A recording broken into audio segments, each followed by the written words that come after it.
How bad is it? How bad has it got over the past few days?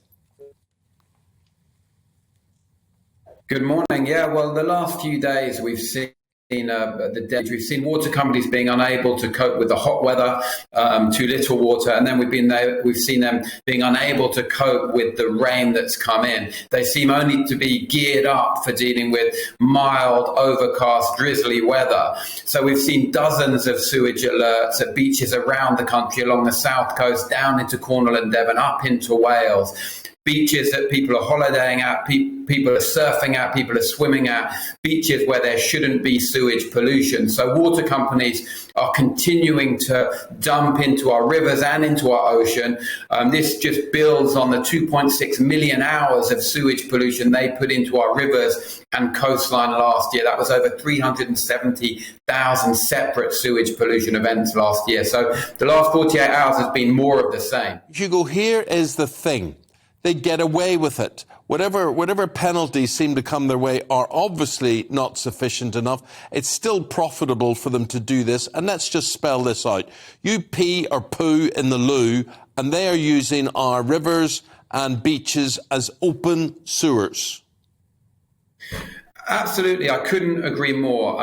Studies have shown that over the past decade or so, they've reduced investment in sewage infrastructure by about 20%. They're not future-proofing their system, and they should do much better. The combined sewer overflows that they say are protecting our houses and businesses are actually protecting their shareholder profits. And they need to do much better. These are privatized monopolies actually ruining our rivers and ruining our beaches. Just 14% of our rivers meet good ecological status. And sadly, despite the improvements in our bathing water quality, we still languish at the bottom of the European tables for bathing water quality. Some 30% of our beaches need big improvements. My friend, you have Surfers Against Sewage. You're there at the sharp end. You're there experiencing it. You know, what would I ever see? You know, if I took a stroll along a beach or a coastal line, yes, I may come across things there. Again, I was in Belfast 2 weeks ago, and there's a stretch of coastline around Belfast, and you're given a bag and a little claw thing to lift plastic up from the beach. Again, I go, that's never going to solve the problem of the cruise liners coming in and out of Belfast and what they dump and what just all that goes on from these water utility companies and things. But again, we are deemed to be the problem, and we can sort of fix the problem. I mean, we're being affected by the problem, but you have a philosophy, and I want you, Hugo, to talk us through this, because you guys have a motto, you have a strapline: thriving ocean, thriving people, and it's about a connect. Tell us about the connect that you think has been broken.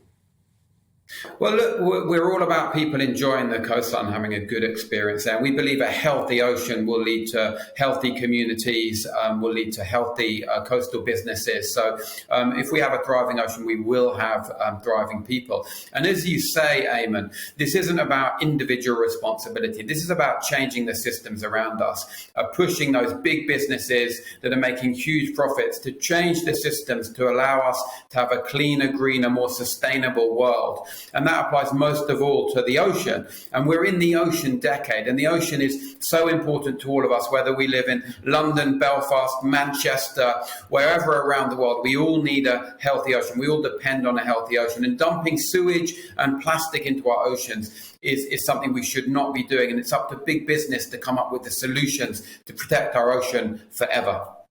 Just in the short term, Hugo, lots of families will be keen to go to the beach over the weekend. You know, it's the last few weeks of the school summer holiday.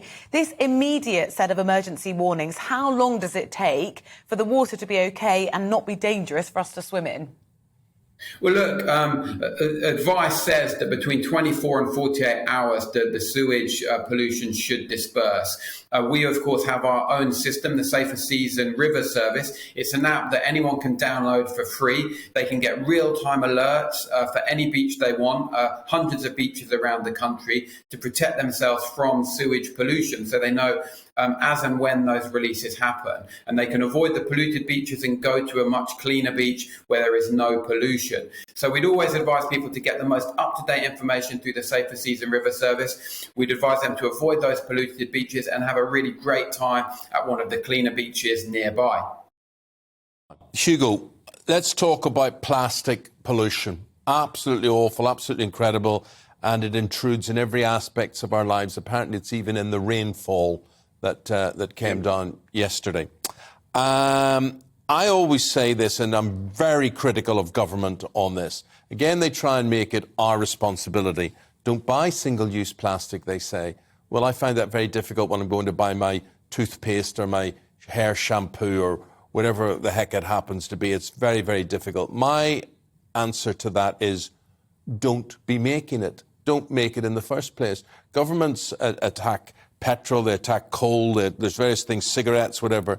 If you don't want these things out there, government, why aren't you saying to industry, we're going to give you 3 years, 4 years, 5 years, but after that, there ain't no plastic anymore. You've got to find a solution. What I'm saying to you is I do not feel that despite all the huff and puff, there is the political will to get rid of single-use plastic. Well, look, I couldn't agree more, Eamon. And I think we've heard, through this sort of discussion that often government and industry wants to lay the blame at the individual, at our own doors. So whether it's a hosepipe ban, not flushing the wrong things down the toilet, avoiding single-use plastics, but actually we need full systems change. And we're seeing a lot of dither from government at the moment on these issues. So we were meant to see a sewage action plan, a storm overflow action plan being published in September to deal with sewage pollution. That's now been delayed. It's on hold.